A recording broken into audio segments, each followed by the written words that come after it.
Next topic हमारा coordination chemistry में है, rules for naming of mononuclear coordination compounds. इसके पहले हमने लिखा था कि फॉर्मूला हम कैसे लिखते हैं कोऑर्डिनेशन कंपाउंड का। अब हम लिखेंगे रूल्स जो हमें चाहिए नाम लिखने के लिए कोऑर्डिनेशन कंपाउंड्स के। और कौन से कोऑर्डिनेशन कंपाउंड्स हम करेंगे? मोनोन्यूक्लियर। मोनोन्यूक्लियर मतलब जिसमें सिर्फ एक ही मेटल एटम या आयन होगा। सबसे पहला रूल है ऑर्डर ऑफ नेमिंग आयंस। किस ऑर्डर में जो है आयन को नेम किया जाता है। जैसे सिंपल कंपाउंड्स हम लिखते हैं सेम वैसे ही कि उसमें हम पहले कटायन का नाम लिखते हैं फिर अनायन का लिखते हैं। फॉर एग्जांपल NaCl में हम क्या लिखते हैं? Sodium chloride. पहले हमने सोडियम लिखा, कटायन का नाम लिखा, फिर हमने क्लोराइड लिखा अनायन का। तो सेम इसमें भी हमारा जो ऑर्डर है कि पहले हमने किसका नाम लिखना है? कटायन इज नेम्ड फर्स्ट और उसके बाद हमने लिखना है अनायन का नाम। और जब हम नाम लिखते हैं तो उसका फर्स्ट लेटर जो होना चाहिए वो हमारा स्मॉल होना चाहिए। और जब हम कॉम्प्लेक्स पार्ट का नाम लिखेंगे जो कोऑर्डिनेशन स्फीयर में आता है उसको हमने एज वन वर्ड लिखना है, उनके बीच में हमने स्पेस जो है वो नहीं लिखनी है। फॉर एग्जाम्पल अगर हम ये कंपाउंड लेते हैं CONH3 6 और ये है Cl3 काउंटर आयन, तो ये कोऑर्डिनेशन स्फीयर जो है ये पार्ट हमारा कटायन है और ये काउंटर आयन हमारे क्या है? यहाँ पे अनायन है। तो कटायन का नाम मीन्स कोऑर्डिनेशन स्फीयर का नाम पहले लिखेंगे और उसके बाद किसका नाम लिखेंगे? हम इस अनायन का क्लोराइड लिखेंगे। और कोऑर्डिनेशन स्फीयर में ये जो पार्ट है इसमें सबसे पहले लाइगेंड का नाम लिखा जाता है अल्फाबेटिकल ऑर्डर में और फिर नाम आता है मेटल का। तो इसमें यहाँ पे ये अमीन है, NH3 क्या है? अमीन, डबल M आता है इसमें। और ये 6 है तो हमने क्या लिखना है? हेक्सा अमीन। और फर्स्ट लेटर हमने जो है स्मॉल लेना है। जब भी कोऑर्डिनेशन कंपाउंड का नाम लिखेंगे तो फर्स्ट लेटर क्या होना चाहिए? हमारा स्मॉल। हेक्सा लिख के उसके बाद अमीन भी हमने साथ में लिखना है, इसमें स्पेस नहीं लिखनी हमने। कोऑर्डिनेशन स्फीयर का नाम जब हम लिखते हैं तो उसमें हमने एज वन वर्ड उसका नाम लिखना है, उसमें स्पेस नहीं लिखते हैं। तो हेक्सा अमीन हो गया। उसके बाद ये मेटल का नाम लिखना है। मेटल हमारी यहाँ पे क्या है? कोबाल्ट। तो इसको हमने कोबाल्ट लिखा, ये भी विदाउट एनी स्पेस हम लिखते हैं। ओके, ये हो गया हमारा फर्स्ट रूल जो हमारा हो गया कि कटायन का नाम हमने लिख लिया। कटायन का नाम जब हमने लिखा तो मेटल जब हमने लिखी लास्ट में, उसके बाद पैरेंथेसिस में मेटल की ऑक्सीडेशन स्टेट रोमन नंबर में हमने लिखनी है। अभी फिलहाल मैं यहाँ पे बिना बताए यहाँ पे आपको कैलकुलेट करके इसको 3 आ रही है तो यहाँ पे 3 लिख रही हूँ रोमन नंबर में।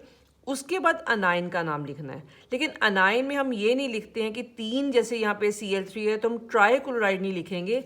काउंटर आयंस में सिर्फ जो है आयन का नाम लिखा जाता है, उसमें हम डाई ट्राई प्रीफिक्सेस वगैरह यूज़ नहीं करते हैं। तो इस कंपाउंड का नाम जो है CONH3 होल 6 Cl3 जो था इसका नाम है हेक्सा अमीन, फर्स्ट लेटर स्मॉल। उसके बाद हमने कोबाल्ट लिखा, मेटल के बाद हमने पैरेंथेसिस में उसकी ऑक्सीडेशन स्टेट लिखी और उसके बाद हमने अनायन लिखा, यहाँ पे क्लोराइड लिखा। यहाँ पे एक चीज़ और यहाँ पे देखना, हेक्सा का A और अमीन का A ये दोनों हमने रिटेन करने हैं यहाँ पे। हाँ जी, फर्स्ट रूल के बाद आते हैं सेकेंड रूल पे, नेमिंग ऑफ लाइगेंड्स। लाइगेंड का नाम कैसे लिखते हैं? लाइगेंड का नाम अल्फाबेटिकल ऑर्डर में लिखना है। तो जैसे इस फॉर्मूले में लाइगेंड्स दिए हुए हैं उसी ऑर्डर में हम उनका नाम लिखते जाएंगे, बिकॉज यहाँ पे लाइगेंड्स भी place according to their alphabetical order होते हैं ऑफ देयर नेम्स। लेकिन नेमिंग ऑफ लाइगेंड्स में कुछ चीज़ें ध्यान में रखनी है कि नेगेटिव लाइगेंड है, न्यूट्रल लाइगेंड है, पॉजिटिव लाइगेंड है कि ऑर्गेनिक लाइगेंड है, उनके अकॉर्डिंग उनके नाम्स जो है हमने लिखने हैं। अगर तो नेगेटिव लाइगेंड होता है तो नेगेटिव लाइगेंड का नाम हमेशा O के साथ एंड करना होता है। जैसे कि CN -1 चार्जेस के ऊपर नेगेटिव लाइगेंड है तो ये साइनाइड होता है, हमने सियानो लिखना है, O के साथ इसके नाम को एंड करना है। Cl- क्लोराइड होता है तो चाहे क्लोराइडो लिख लो चाहे इसके लिए क्लोरो यूज़ कर लो। सिमिलरली Br- जो होता है ब्रोमाइड, तो ब्रोमाइडो या ब्रोमो लिख सकते हैं। NO2- हमारा होता है नाइट्रो, तो यहाँ पे O के साथ ही एंड हो रहा है तो नाइट्रो लिखेंगे। OH- हाइड्रोक्साइड होता है, हाइड्रोक्साइड की जहाँ पे क्या आ जाएगा? हाइड्रोक्सो। ऑक्साइड O2- ऑक्सो इसके लिए लिखना है। H- हाइड्राइड होता है तो हाइड्राइडो आ जाएगा। ONO नाइट्राइट होता है, नाइट्राइटो। SCN- थायोसाइनेटो होता है, थायोसाइनेटो यहाँ पे आएगा, साइनाइड थायोसाइनेटो। सल्फेट सल्फेटो ये होता है ऑक्सलेट ऑक्सलेटो। कार्बोनेट, कार्बोनेटो। NH2 होता है amide, amido. NH2 minus charge वाला होता है आइमाइड, तो इसको लिखते हैं आइमाइडो, 2 माइनस चार्ज है इसके ऊपर। NO3 माइनस नाइट्रेट होता है नाइट्रेटो। NCS होता है आइसोथायोसाइनेट, तो आइसोथायोसाइनेटो। CH2NH2COO माइनस ग्लाइसिन होता है ग्लाइसिनेटो हो जाएगा। तो जितने भी नेगेटिव लाइगेंड्स हैं, ये 4 से पता चल रहा है इनके ऊपर ये नेगेटिवली चार्ज हमारे क्या हैं, लाइगेंड्स हैं। इनका नाम हमने O के साथ एंड करना है, तो ये आपको लर्न करने हैं इनके नाम। नेक्स्ट आ जाए न्यूट्रल लाइगेंड्स। न्यूट्रल लाइगेंड जिनके ऊपर कोई चार्ज नहीं होता है, इनके अपने नाम हैं जो हमें याद करने पड़ेंगे। NH3 के लिए हमने यूज़ करना अमीन विद डबल M याद रखना, अमोनिया नहीं लिखना है, ये अमीन NH3। H2O वाटर, वाटर के लिए यूज़ करते हैं एक्वा। CO कार्बन मोनोऑक्साइड के लिए यहाँ नाम है कार्बोनिल। CS थायोकार्बोनिल। NO nitrosyl. ये सारे हमारे क्या हैं, न्यूट्रल लाइगेंड, इनके ऊपर कोई भी चार्ज नहीं होता है। पॉजिटिव लाइगेंड्स बहुत ही कम होते हैं, लेकिन इनका नाम एंड किया जाता है IUM के साथ। जैसे NH2 हमने पढ़ा था, ये होता है हाइड्राजीन, तो NH2NH3 प्लस हमारा क्या हो गया, हाइड्राजीनियम। IUM के साथ इसका नाम जो है एंड होता है पॉजिटिव लाइगेंड्स का। तो पहले ऑर्डर ऑफ नेमिंग आयंस हो गया कि पहले कटाइन का नाम लिखना है, फिर अनाइन का लिखना है। कोऑर्डिनेशन पार्ट जो होता है उसका नाम हमारा एक वर्ड के साथ होना चाहिए without any space. First letter क्या होना चाहिए, स्मॉल। लाइगेंड का नाम कैसे लिखते हैं, नेगेटिव लाइगेंड्स के नाम को O के साथ एंड करते हैं। न्यूट्रल लाइगेंड्स के अपने स्पेशल नेम्स हैं जो हमें याद करने हैं। पॉजिटिव लाइगेंड्स का नाम जो है IUM के साथ एंड होता है। हाँ जी, नेक्स्ट आते हैं इसके बाद। अगर ऑर्गेनिक लाइगेंड्स हैं तो जो ऑर्गेनिक केमिस्ट्री में हम उसका नाम यूज़ करते हैं वही नाम हम यहाँ पे यूज़ करेंगे। CH3 methyl, C2H5 ethyl, C6H5 phenyl होता है। फॉर ऑर्गेनिक न्यूट्रल मॉलिक्यूल्स, जो ऑर्गेनिक न्यूट्रल मॉलिक्यूल्स हैं, their names are use like CH3NH2, ये हमारा क्या होता है, मिथाइल अमीन, तो यहाँ पे भी हमने क्या यूज़ करना है, मिथाइल अमीन। C5H5N ये होता है पिरिडीन, तो पिरिडीन के लिए पिरिडीन, लेकिन इसके लिए PY एब्रीवेशन भी हम यूज़ कर सकते हैं। NH2CH2CH2NH2 को क्या कहते हैं, ईथेन 1,2 डाइअमीन, तो इसके जहाँ पे एब्रीवेशन EN भी हम यूज़ कर सकते हैं। तो अगर हम एब्रीवेशन यूज़ करनी है तो small letters are used in the abbreviation. Abbreviation में हमेशा कौन से लेटर्स यूज़ करने हैं, स्मॉल लेटर्स यूज़ करने हैं। अगर एम्बीडेंटेड लाइगेंड आता है, ये बहुत इंपॉर्टेंट पॉइंट है, एम्बीडेंटेड लाइगेंड में it is essential to designate the point of attachment of a ligand. Point of attachment of ligand मतलब किस एटम के थ्रू जो है लाइगेंड जो है लिंक करता है मेटल एटम या आयन के साथ, वो पॉइंट ऑफ अटैचमेंट जो है वो मेंशन करना ज़रूरी है। बाय प्लेसिंग, कैसे करते हैं, by placing the symbol of the donor atom.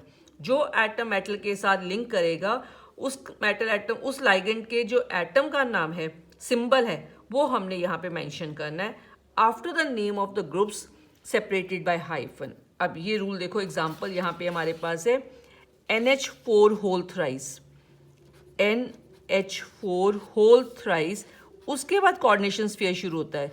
इसका मतलब ये कटाइन पार्ट है और कोऑर्डिनेशन स्फीयर हमारा यहाँ पे क्या है, अनाइन है। तो सबसे पहले कटाइन का नाम होता है, फिर हमने अनाइन का नाम लिखना है। ये हमारा काउंटर आयन है, काउंटर आयन में ये हमने यहाँ पे 3 है, ये NH4, तो यहाँ पे ट्राई यूज़ नहीं करना। काउंटर आयन में सिर्फ हम आयन का नाम लिखते हैं। तो NH4 क्या होता है, ammonium, first letter small, ammonium. इसके बाद स्पेस, बिकॉज अब कोऑर्डिनेशन स्फीयर इस पार्ट का नाम हम लिखने लगे हैं, इसमें पहले लाइगेंड का नाम लिखते हैं। ये 6 है तो हेक्सा, SCN होता है थायोसाइनेटो, तो हम इसको लिखेंगे hexa without any gap. Now यहाँ पे थायोसाइनेटो लिखा। अब इसके बाद देखो ये एम्बीडेंटेड लाइगेंड है, यहाँ S लिखा पहले, तो ये लिंकिंग एटम जो है वो सल्फर है। लाइगेंड का नाम लिखने के बाद हाइफन के साथ सेपरेट करके इस एटम का सिंबल लिखेंगे S। तो एम्बीडेंटेड लाइगेंड में लिंकिंग एटम जो है उसको मेंशन करना ज़रूरी है। लाइगेंड का नाम हो गया। अब आते हैं मेटल। मेटल यहाँ पे हमारी है क्रोमियम, लेकिन हम यहाँ पे क्रोमियम नहीं लिख रहे, क्रोमेट लिख रहे हैं। और उसके बाद इसकी ऑक्सीडेशन स्टेट लिखनी होती है मेटल की। अब यहाँ पे क्रोमेट क्यों लिखा है, जब यहाँ पे हमारा कटाइन आ जाता है काउंटर आयन, इसका मतलब ये हमारा अनाइनिक पार्ट है। जब भी हमारा कोऑर्डिनेशन स्फीयर अनायनिक होएगा तो मेटल का नाम 8 के साथ एंड होता है। जब कोऑर्डिनेशन स्फीयर ये पार्ट हमारा क्या होता है, अनायनिक होता है, तो मेटल का नाम किसके साथ एंड करना होता है, 8 के साथ एंड करना होता है हमने। तो पहले हमने कैटायन का नाम लिखा, उसके बाद हम आते हैं कोऑर्डिनेशन स्फीयर। कोऑर्डिनेशन स्फीयर में पहले लाइगेंड का नाम लिखते हैं, ठीक है, उसके बाद हमने मेटल का नाम लिखना होता है। लेकिन ये हमारा एम्बिडेंटेड लाइगेंड है, तो एम्बिडेंटेड लाइगेंड के नाम के बाद लिंकिंग एटम को हमने उसका सिंबल लिखना है हाइफन के साथ सेपरेट करके। मेटल का नाम लिखा, लेकिन यहाँ मेटल का नाम 8 के साथ एंड हो रहा है। 8 के साथ तब मेटल का नाम एंड होता है जब कोऑर्डिनेशन पार्ट हमारा अनायनिक होता है। मेटल के नाम के बाद मेटल की ऑक्सीडेशन स्टेट पैरेंथेसिस में लिखनी है इन रोमन नंबर्स। इसके बाद आते हैं थर्ड रूल पे। अभी हमने रूल पहले कर लिया कि पहले कैटायन का नाम फिर अनायन का नाम लिखना है, उसके बाद लाइगेंड्स हमने किस ऑर्डर में लिखने हैं और लाइगेंड के नाम कैसे लिखे जाते हैं। Numerical prefixes to indicate number of ligands, कितने लाइगेंड्स हैं उसके लिए हमें प्रीफिक्सेस यूज करनी होती है, जैसे हम बाई ट्राई यूज कर रहे थे। If there are several ligands of same type, the prefixes like di, tri, tetra et cetera are to be used to indicate the number of ligands of that type. जैसे कि अगर 4 हमारे पास NH3 molecules हैं तो हम टेट्रा अमीन लिखते हैं। जैसे इसी एग्जाम्पल में हमने देखो यहाँ पे ये 6 अमोनिया थे तो हमने हेक्सा, ये प्रीफिक्स हेक्सा यूज की अमीन के आगे, ये बताने के लिए कि ये लाइगेंड हमारे कितने हैं, 6 इन नंबर है यहाँ पे। ऐसे ये हमारा हेक्सा थायोसाइनेटो है, ये कितने हैं, 6 इन नंबर, तो हमने प्रीफिक्स यूज की यहाँ पे हेक्सा। तो प्रीफिक्स यूज की जाती हैं डाई, ट्राई एक्सेट्रा, ये दिखाने के लिए कि ये लाइगेंड्स कितने इन नंबर हैं। लेकिन अब कुछ पॉइंट इसमें नोट करने हैं। Both A, that is last A of tetra and first A of amine are to be retained। ये मैंने यहीं पे आपको बता दिया था ये रूल कि जैसे हेक्सा अमीन लिखा है तो ये A के साथ एंड हो रहा है हेक्सा और अमीन A से शुरू हो रहा है, तो यहाँ हमने जो है दोनों A जो रिटेन रखने हैं, हेक्सा का A और अमीन का A भी यहाँ पे हमने रिटेन करना है। इनको हम रिमूव करके एक नहीं लिखेंगे, they have to be written. Second point इसमें नोट करना है, जब हम नेम ऑफ पॉलीडेंटेड लाइगेंड लिखते हैं, पॉलीडेंटेड मतलब जिसकी डेंटिसिटी 1 से ज़्यादा है, जो 1 से ज़्यादा कोऑर्डिनेट बॉन्ड बनाता है विद मेटल एटम या आयन, जैसे कि, और उसमें नंबर है, उसके नाम में ही क्या है, पॉलीडेंटेड नाम लाइगेंड के नाम में ही नंबर है। फॉर एग्जांपल इथाइलिन डाइअमीन हमारा ये बाइडेंटेड लाइगेंड है और इसके नाम में ये देखो डाई, यहाँ नंबर आ गया।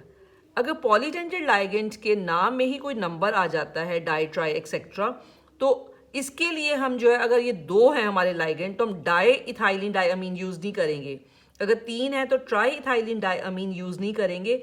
इनके लिए प्रीफिक्सेस हो जाती हैं बिस, ट्रिस एक्सेट्रा। तो अगर ये हमारे 2 हैं तो हम पहले बिस इथाइलिन डाइअमीन लिखेंगे और हमने ये जो नाम है पॉलीडेंटेड लाइगेंड का फिर पैरेंथेसिस में लिखना है। देखो इन लाइगेंड्स के लिए बिस, ट्रिस यूज किया जाता है instead of di, tri, tetra et cetera. And the name of the group, जो लाइगेंड है उसका नाम जो होता है is placed within brackets, उसका नाम हमने ब्रैकेट में लिखना है, ये डिस्टिंग्विश करने के लिए कि ये हमारा पॉलीडेंटेड लाइगेंड है जिसके नाम में क्या है, नंबर है। नेक्स्ट एक और पॉइंट नोट करना है, अगर हमारे पास मिथाइलिन अमीन आ गया लाइगेंड, तो इसमें भी अगर ये 2 लाइगेंड है तो हम बिस यूज करेंगे, 3 है तो ट्रिस प्रीफिक्स यूज करेंगे। यहाँ तो कोई नंबर नहीं है नाम में, लेकिन फिर भी हम बिस यूज कर रहे हैं, ट्रिस यूज कर रहे हैं। उसका रीजन है, अगर ये 2 होते तो हम डाई मिथाइलिन अमीन अगर लिख देते तो इसका फॉर्मूला ही चेंज हो जाता है। फॉर एग्जाम्पल मिथाइलिन अमीन है CH3NH2, ये है, ये लाइगेंड अगर हमारे 2 हैं तो हम यहाँ पे बिस और ब्रैकेट में क्या लिखेंगे, मिथाइल अमीन। इस केस में बिस लिखा है, हम यहाँ पे अगर डाई लिख देते थे, यहाँ पे डाई मिथाइल अमीन अगर लिखते तो इसका फॉर्मूला चेंज हो जाता। डाई मिथाइल अमीन का मतलब होता है CH3 होल ट्वाइस NH होता है, इसका मतलब ये हमने ऑर्गेनिक केमिस्ट्री में पढ़ा है, तो ये फॉर्मूला ही चेंज हो गया, क्योंकि यहाँ फॉर्मूला चेंज हो रहा है डाई लगा के या ट्राई लगा के, इसलिए मिथाइल अमीन जो लाइगेंड है उसमें भी हमने जो प्रीफिक्स यूज करनी है वो बिस, ट्रिस यूज करनी है। ओके, ये हो गया हमारा थर्ड रूल। नेक्स्ट इसके बाद हम आते हैं fourth rule, order of naming of ligands. इसमें कोई मुश्किल नहीं है, जैसे फॉर्मूला दिया मैंने बताया, जिस ऑर्डर में लाइगेंड्स लिखे गए हैं फॉर्मूले में उसी ऑर्डर में हम नाम लिखते जाएंगे। All ligands are named in the alphabetical order में लिखना होता है। लाइगेंड्स के नाम लिखने के बाद हमने मेटल, एटम या आयन का नाम लिखना होता है। नेक्स्ट आते हैं naming of the complex ion and ending of central metal atom. ये भी रूल मैंने आपको बता दिया हुआ है कि लाइगेंड्स का नाम पहले लिखा जाता है, उसके बाद मेटल एटम का नाम लिखा जाता है, और मेटल का नाम एंड कैसे करना है। सिर्फ एक चीज़ याद रखनी है कि अगर तो अनाइन है कॉम्प्लेक्स हमारा, तो मेटल का नाम 8 के साथ एंड किया जाता है। अदरवाइज अगर न्यूट्रल हमारा कॉम्प्लेक्स है या कटाइनिक है तो सिंपल मेटल का नाम लिखा जाता है। फॉर एग्जाम्पल, अगर हमारे पास ये कॉम्प्लेक्स है ये वाला, तो यहाँ अगर हमारे पास Cl3 है तो इसका मतलब ये अनाइन है, तो ये हमारा कटाइनिक पार्ट हो गया। तो अगर लाइगेंड ये हमारा कॉम्प्लेक्स पार्ट कटाइनिक है या न्यूट्रल है तो जो मेटल का नाम होता है वही लिखते हैं। तो CO कोबाल्ट है तो हमने कोबाल्ट ही लिखना है यहाँ पे। अगर हमारे पास यहाँ पे कॉपर होता तो हम Cu कॉपर ही लिखते। 8 कब हमने लगाना है मेटल के नाम पे, अगर यहाँ पे माइनस चार्ज आ रहे या ये न्यूट्रल हो। अगर ये हमारा क्या है, कॉम्प्लेक्स आयन इज कटाइन और नॉन आयनिक, अगर हमारा कॉम्प्लेक्स आयन क्या है, कटाइन है और न्यूट्रल है, तो name of the central metal ion is written as such. उसके बाद उसकी ऑक्सीडेशन स्टेट लिखी जाती है रोमन न्यूमरल में इन पैरेंथेसिस में। लेकिन अगर जीरो ऑक्सीडेशन स्टेट आती है तो सिंपल हम जीरो ही फिर ऐसे ही लिख देते हैं इन parenthesis.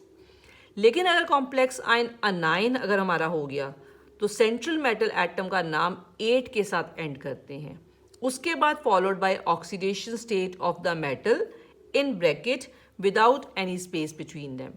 For example Na3Al F6, ये कटाइन है, इसका अंदर कोऑर्डिनेशन स्फीयर क्या हो गया हमारा, अनाइन। अगर अनाइन है ये अनाइनिक पार्ट हो गया तो मेटल का नाम हमने 8 के साथ एंड करना है। इस कॉम्प्लेक्स का नाम लिखते हैं। पहले कटाइन का नाम सोडियम, यहाँ ट्राई सोडियम नहीं लिखना है काउंटर आयंस में। सोडियम लिखने के बाद अब आते हैं कोऑर्डिनेशन पार्ट पे। कोऑर्डिनेशन पार्ट में पहले नाम लिखना होता है लाइगेंड का, तो इसका नाम क्या है, हेक्सा फ्लोरो, स्पेस देके हेक्सा फ्लोरो। उसके बाद मेटल का नाम एल्यूमिनियम होता है, लेकिन हमने एंड किसके साथ करना है, 8 के साथ, तो इसका नाम विदाउट एनी स्पेस यहाँ पे एल्यूमिनेट। और ब्रैकेट में इसकी कोऑर्डिनेशन ब्रैकेट में हम क्या लिखेंगे, इसका ऑक्सीडेशन नंबर लिखेंगे मेटल का। और ऑक्सीडेशन नंबर कैलकुलेट करना हमने किया हुआ है। Na यहाँ पे हमारा होता है +1 वाला, एल्यूमिनियम का ऑक्सीडेशन नंबर निकालना है, F होता है -1। इसके बाद ये टोटल कितने हो गए, +3 + x, ये कितने हो गए -6, इक्वेट इक्वल टू 0। x की भी यहाँ से वैल्यू निकालो, कितनी आएगी, +3 आएगी। तो यहाँ हमने ऑक्सीडेशन स्टेट जो है ब्रैकेट में लिखनी है, इन रोमन नंबर्स में हमने लिखना है। ये हो गए हमारे सारे के सारे रूल्स जब हमने कोऑर्डिनेशन कंपाउंड्स के नाम लिखने हैं। ये रूल्स एक बार रिपीट करते हैं सारे के सारे। ऑर्डर ऑफ नेमिंग आयंस, पहले हमने कटाइन का नाम लिखना है, उसके बाद हमने अनाइन का लिखना है। पहला लेटर जब भी हम लिखेंगे नाम में कोऑर्डिनेशन कंपाउंड के, वो हमारा स्मॉल होना चाहिए। और कोऑर्डिनेशन पार्ट का नाम हमने एज वन वर्ड लिखना है, उनके बीच में कोई भी हमने स्पेस नहीं छोड़नी है। सेकेंड है नेमिंग ऑफ लाइगेंड। लाइगेंड्स को कैसे लिखते हैं, नेगेटिव लाइगेंड्स का नाम O के साथ एंड करना है। न्यूट्रल लाइगेंड्स जो इनके अपने स्पेशल नेम्स हैं। पॉजिटिव लाइगेंड्स का नाम जो है IUM के साथ हमने एंड करना होता है। ऑर्गेनिक लाइगेंड्स के नाम वही जो हम ऑर्गेनिक केमिस्ट्री में यूज़ करते हैं वही यूज़ करेंगे। और अगर जो है यहाँ पे हमारे पास पॉलीडेंटेड लाइगेंड आ जाता है, जैसे ईथेन 1,2-डायमीन, या जैसे ये पिरिडीन आ गया हमारे पास, तो हम इनके लिए एब्रीवेशंस भी यूज़ कर सकते हैं, लेकिन एब्रीवेशंस में हमने स्मॉल लेटर्स को यूज़ करना है।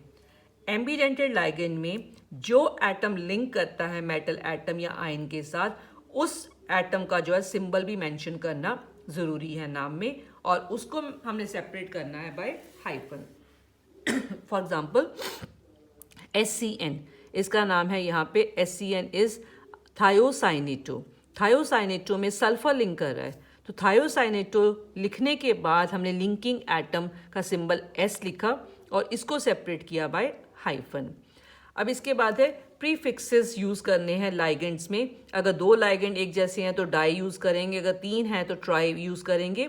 लेकिन कुछ और पॉइंट्स यहाँ पे याद रखने हमने। एक तो ये है कि जैसे टेट्रा अमीन लिखा हमने, हेक्सा अमीन लिखा, तो हेक्सा का ए और अमीन का ए दोनों रिटेन करेंगे नाम में। अगर तो लाइगेंड के नाम में, पॉलीडेंटेड लाइगेंड के नाम में ही कोई नंबर आ रहा है, जैसे इथाइलिन डाई अमीन, डाई अगर आ रहा है, तो अगर ये 2 लाइगेंड है तो हम डाई इथाइलिन डाई अमीन ही लिखेंगे। ऐसे लाइगेंड्स के आगे हमने प्रीफिक्स यूज करनी है बिस, ट्रिस एक्सेट्रा। और एक मिथाइलिन अमीन हमारा लाइगेंड है, इसके नाम के आगे भी अगर ये 2 लाइगेंड है या 3 है तो हम बिस प्रीफिक्स या ट्रिस प्रीफिक्स को यूज करेंगे। ऑर्डर ऑफ नेमिंग लाइगेंड की लाइगेंड्स को हमने अल्फाबेटिकल ऑर्डर में जो है लिखना है। Naming of complex ion, complex ion का नाम कैसे लिखते हैं और सेंट्रल मेटल एटम का नाम किससे एंड करना है। कॉम्प्लेक्स आयन में पहले लाइगेंड्स लिखे जाते हैं अल्फाबेटिकल ऑर्डर में, फिर सेंट्रल मेटल एटम का नाम लिखा जाता है। लेकिन सेंट्रल मेटल एटम का नाम जो है कैसे लिखना है, अगर तो पूरा कॉम्प्लेक्स हमारा कैटाइनिक है या कोई उसके ऊपर चार्ज नहीं है, न्यूट्रल है, तो जो मेटल का नाम है वही हम यूज करेंगे। और मेटल के नाम के बाद बिना स्पेस दिए हुए पैरेंथेसिस में हमने रोमन नंबर में ऑक्सीडेशन स्टेट लिखनी है मेटल की। लेकिन अगर कॉम्प्लेक्स हमारा अनाइन हो गया तो इस केस में सेंट्रल मेटल एटम के नाम को 8 के साथ एंड करेंगे, ठीक है। और उसके बाद ऑक्सीडेशन नंबर लिखनी है मेटल की ब्रैकेट में without any space between them. ये हमारे रूल्स हो गए। अब ये 2 क्वेश्चंस करते हैं, इनके IUPAC नेम्स लिखने हमने। तो इसके IUPAC नेम में ये हमारा कोऑर्डिनेशन पार्ट है, न्यूट्रल है, कोई चार्ज नहीं है, कोई काउंटर आयंस नहीं है। तो यहाँ हमने लाइगेंड्स के साथ शुरू करना है। तो जो लाइगेंड पहले है उसका नाम पहले आएगा, उसके बाद मेटल का नाम लिखेंगे और उसके बाद इसकी ऑक्सीडेशन स्टेट को लिखेंगे यहाँ पे। अब देखो यहाँ पे ये है हमारा डाई अमीन, 2 लाइगेंड है ये वाले NH3, तो दिस इज डाई अमीन। ये क्लोरो लिख लो या क्लोराइडो लिख लो। NO2 होता है नाइट्रो। तो ये पहले लाइगेंड्स हम लिखते हैं, di first letter small, diamine double M। Diamine के बाद Cl एक ही है तो क्लोरो या क्लोराइडो। उसके बाद NO2 इज नाइट्रो। लाइगेंड्स के नाम हो गए। लाइगेंड के नाम के बाद मेटल का नाम, सिंस ये न्यूट्रल है तो इसका नाम जो मेटल का नाम है वही लिखेंगे, डेट इज प्लेटिनम। इसके बाद ब्रैकेट में इसकी ऑक्सीडेशन स्टेट हमने लिखनी है इन रोमन नंबर्स। अब ऑक्सीडेशन स्टेट इस मेटल की कितनी है, X, ये न्यूट्रल लाइगेंड होता है 0, Cl -1 होता है, NO2 भी -1 होता है। तो X + 0 -1 इक्वल टू 0 करेंगे तो 2 आ जाएगा। तो प्लेटिनम की ऑक्सीडेशन स्टेट कितनी होगी यहाँ पे, 2। अब आते हैं इस कंपाउंड पे। अब इसमें यहाँ पे काउंटर आयन पहले दिया हुआ तो इसका नाम पहले आएगा कैटाइन का, और ये कोऑर्डिनेशन हमारा अनाइनिक हो गया। अनाइनिक में मेटल का नाम 8 के साथ एंड करना है। और काउंटर आयन में हमने प्रीफिक्सेस नहीं यूज करनी होती है, डाइट्राई। तो सिंपली यहाँ पे potassium first letter small, potassium लिखने के बाद अब आते हैं कोऑर्डिनेशन पार्ट पे। कोऑर्डिनेशन पार्ट में पहले हमने लिखना है लाइगेंड का नाम। तो ये लाइगेंड हमारा जो है ट्राई 3 है तो ट्राई लिखेंगे, और ये कौन सा लाइगेंड है, ऑक्सलेटो। तो स्पेस देके अब कोऑर्डिनेशन पार्ट का नाम लिखेंगे ट्राई ऑक्सलेटो। उसके बाद मेटल है, मेटल हमारी क्रोमियम है, लेकिन क्योंकि ये हमारा अब अनाइनिक पार्ट हो गया तो इस मेटल के नाम को 8 के साथ एंड करेंगे, तो क्या लिखेंगे, क्रोमेट। और फिर ब्रैकेट में इसकी ऑक्सीडेशन स्टेट। ऑक्सीडेशन स्टेट देखो, ये +1 होता है पोटाशियम, क्रोमियम की कैलकुलेट करनी है, ये -2 है। ये कितना हो गया टोटल, +3 + X हो गया, और ये टोटल कितना हो गया, -6। इक्वेट इक्वल टू 0, तो X कितना आ जाएगा, +3 आ जाएगा हमारे पास। तो यहाँ हम ब्रैकेट में क्या लिखेंगे, रोमन नंबर में 3। इस तरीके से हम जो है कोऑर्डिनेशन जो कंपाउंड्स हैं उनके नाम लिख सकते हैं।